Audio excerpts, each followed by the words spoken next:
Another astronomical phenomenon that is often propped up as proof of heliocentrism is stellar aberration. Stellar aberration is similar to stellar parallax in the sense that it is caused by changing the point of view, or POV, of the observer.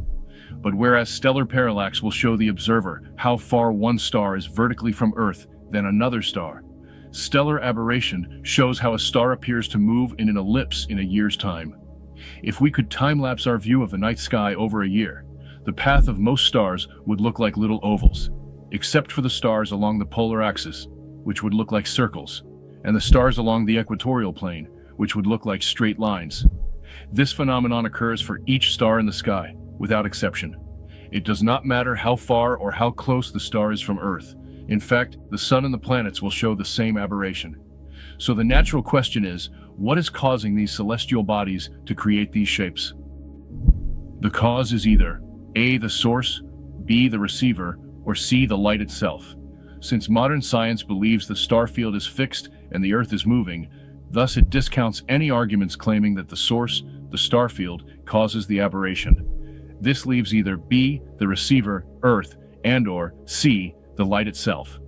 Modern science thus argues that the receiver, Earth, depending on its speed, determines how the starlight is aberrated from our point of view. In the heliocentric system, the Earth is moving at about 19 miles per second around the Sun.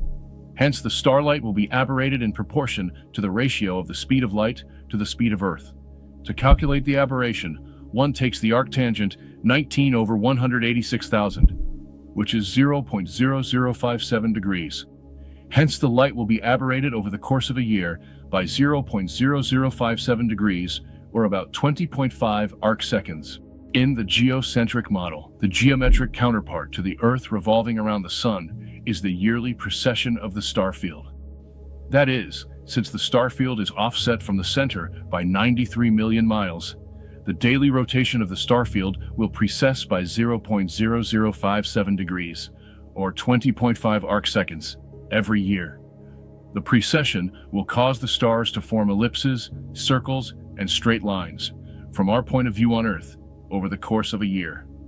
The bottom line is, since both models, the heliocentric and geocentric, can explain the observations, then stellar aberration cannot prove heliocentrism.